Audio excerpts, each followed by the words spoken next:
Nilagang ulo-ulo ng baboy. Pero ano ko rito? Yung masarap dyan, yung Solid na kami. Ano ba to? dahan-dahan na bumibitaw.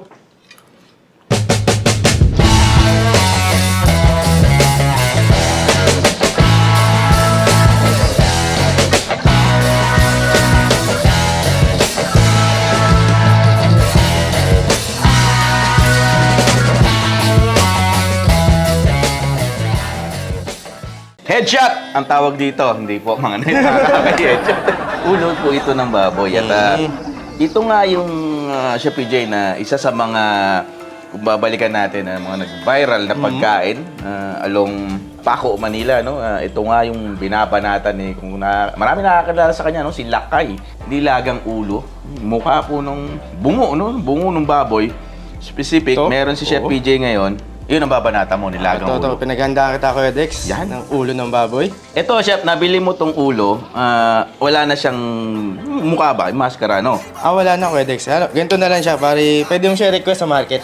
Na tinatanggal yung mukha, no? Parang pinaka-maskara niya. At saka madalas nga po, makikita nyo to, kaya po wala talaga yung maskara dahil ito, yung maskara, ginagamit sa Sisig. sisig, ayun. Ito yung naiiwan na madalas at ito nga, gagawin natin siya ngayong nilagang ulo ng baboy. Let's go! Okay, fire. So, start na natin itong ating ulo-ulo. So, itong ginagawa natin ngayon, medyo ginagaya natin yung kay Lakay. Kaya kung makapansin nyo, hindi ako masyado gagamit ng mga sangkap. Basic lang. Garlic. So, yan, nagisa na natin yung ating garlic. So, medyo fragrant na siya. Sunod natin yung ating onion. So, ito yung mga basic na meron tayo sa bahay lang. So yan, napansin nyo, hindi ko masyado hinahalo. Medyo binibigyan ko ng caramelization yung ating mga onion and garlic. Yan. So added flavor. Sunod natin, yung ating ulo.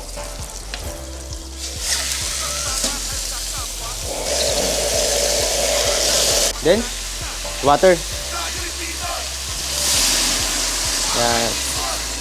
So, yung tubig natin, yung sakto lang na lumubog yung ating pinapakuluan na ulo. Para yung broth natin, malasa pa rin. Ngayon, sisinaman natin. Sea salt, pepper. Lagyan natin ng patis, pampalinamnam. Yan, ganyan lang kasimple. Yan lang yung mga sangkap na ginamit natin. Tapos pakukuluan na natin siya na isang oras.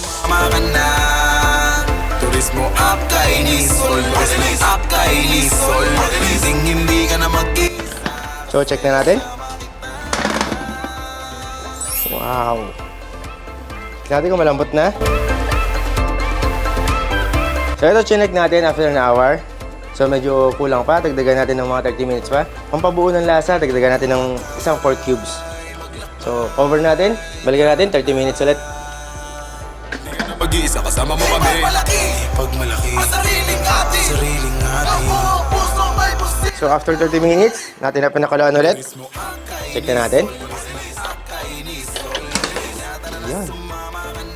Yan. So, ito. Malambot natin ulo. Kainin natin yan. Hindi ka na mag-isa kasi kasama kita.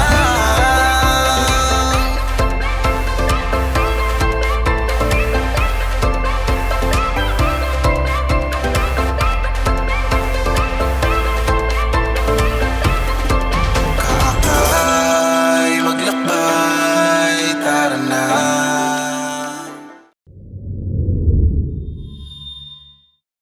Nilagang ulo-ulo ng baboy.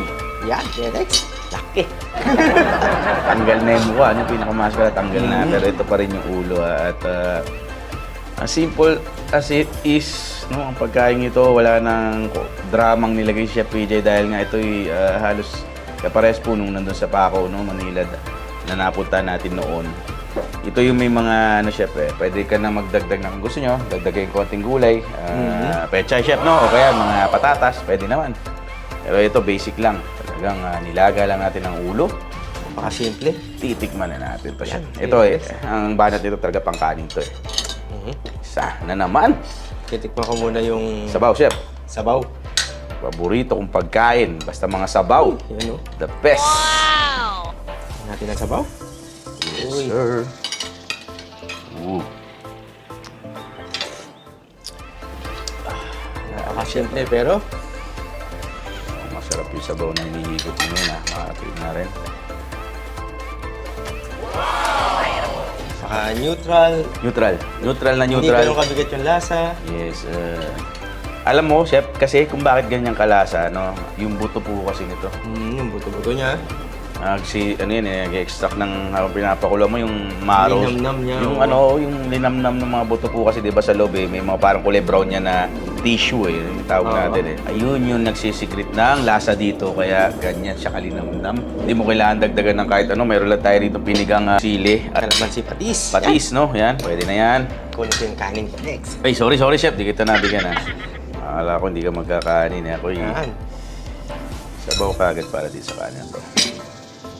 Chef, siyempre, ikaw nagluto niyan, do the honor, bakbakin mo na kung anong gusto mong bakbakin dyan. Kain ko na agad to. Kaya next Oo, dira. Dira mo na. Grabe. Bot ah. Nakakaroon ko siya pa. Okay. tumalsik eh. Sige. Pero ano ko rito? Eh, yung masarap yan, yung Mhm. Solid na kami ng buto. dahan-dahan na bumibitaw. Ang buto na ito. Ano ito, chef? Hira ko yun.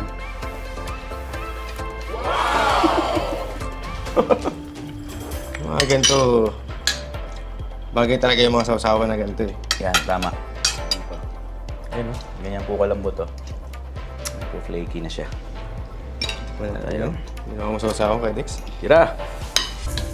Sarap eh. Uy!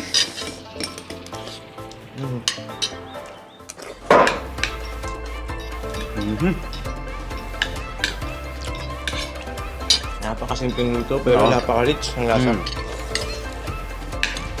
Imagine niyo po, wala nilagay na gulay dito kahit ano. Pero patok na nilagang baboy. Ulo ang ginamit. First time ko lang din mag-ano. Ganyan. Luto ng ganito kay Dex. Oo. Lagi ano ko lang talaga kasi yung kinagkwento mo kay Lakay. Yung pinapanood mo sa akin. Yan. Medyo na-curious ako kaya gusto ko rin gawin. Ito nga, sarap. Ba, sarap na. Ang daming tao pupunta rin eh. Ang ano kasi, kay Lakay, yung isang buong baboy na ulo ba, nahati niya yata sa 4 yun. So, ganun yung orderan niya. Ano ba, 4 na quarter ng isang ulo. Mamili ka, anong gusto mo, may mata or may pisngi, no? Ganun style eh. Tapos, bukod doon, meron siyang ano siya, yung panga ng isda. Oo. Sinigang na panga sa isda. Basic na basic din pag kumain po kayo ha. Pero sobrang solid nung lasa. Dahil nila kay Ilocano eh. Sabi, Okay. galing magpalasa ng pagkain. Meron pa siya mga ibang ulam doon na pwede yung tikman. Bagay na bagay. Ano? Pang pamilya? Ako lang yung ano ha. Ito pa tayo siya. Natin ko muna ng dito sa harapan. Ayun. Okay. Saan ba mata siya? Hindi. Ito yata yung mata eh. Sagot yung kanina to. Wala yata yung mata siya pa. Nahulog yata. Ah, ito. Yan. Yan. Sagutin ko na pa sa'yo. Wow! Nahirapan pa eh, oh. Ayan. Dali. Tira. Ano pa na yan? Konting patit. Eyeball. Sabi ng konting sabaw.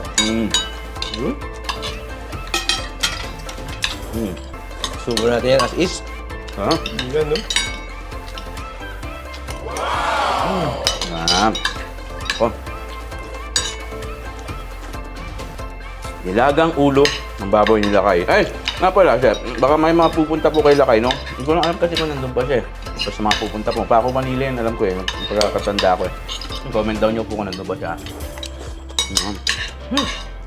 Yung mata parang isang buong tendon na Sarap, no? lagkit. Ang sarap na.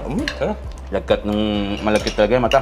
Actually, yung ginagamit sa mga pares, chef, mata ng baka yun eh. Ay, malalaki. Oo, may malalaki. Malaki. So, yung mata po ng baboy. Oh. Hirap tigilan daw, Alex. Tarapan ka, no? Oo. Ano to, gram? Okay. Ano po garantisado. Masarap talaga yan. Kasi ulo ng baboy po, maano siya eh, malasa siya dahil yung sa buto niya. Parang pata, di ba? Pag naglaga ka ng pata, ang lasa din, no? Versus sa maglaga ka lang ng mga karne na walang buto. kukulangin eh. Kailangan mong gumamit ng maraming pampalasa eh. Totoo yan, Kuya Dex. Diba? So, with this, solid na. Basic na basic, straightforward cooking. Hindi mo na kailangang pahirapan. Pressure cooker lang tayo para mapabilis yung proseso, ano? Pero alam ko kay Lakay, pagka binabanatan nila to, gabi pa lang siya. Nag-restart sila. Pa- Kahoy lang. Nakawi lang. Sarap siguro ng Kuya Dex. Ay, kaya yung lasa ng dado po nadadagdagan eh. Kasi po yung smoky flavor ba? Ewan ko hindi ko alam kung totoo yun. Yung ano ng usok, gumagano sa kaldero. Nagbe-blend din yung lasa nun talaga. Kaya mas lalo siyang nagiging parang probinsya feels na Oo, pagkain. tama. Pero na ganon. Tagal nila pinapakuluan yan. Anyway, maraming salamat naman po sa inyo. Sana nagustuhan nyo to. Nilagang ulo ng baboy, napakasimple lang. Sana magawa nyo rin po sa inyong mga tahanan. Maraming salamat naman po sa inyong lahat sa pagsuporta nyo sa amin, sa patuloy na pagsubaybay, sa Kuya Dex YouTube channel, siyempre sa Akay ni Sol, sa Akay ni Sol Party List na ating Facebook account, TikTok, Instagram, Chef PJ, siyempre, no, yung kanyang Facebook. Oh, ay, 20,000! Maraming salamat sa mga... Lalo pang lumalaki siya ba? Yeah. Lalo pa lumalaki. Maraming salamat po sa suporta. Ayan, siyempre, pati sa TikTok nito, dahil nanonood. Mabuhay po kayong lahat. Mahal naman namin kayo. Ako po ang inyong lingkod, si Kuya Dex. Kama pa rin si Chef PJ? para sa nilagang ulo ng baboy. Bye-bye! Kanin pa! Turismo Akay ni Sol, turismo Akay ni Sol. Tara na sumama ka na. Turismo Akay ni Sol, turismo Akay ni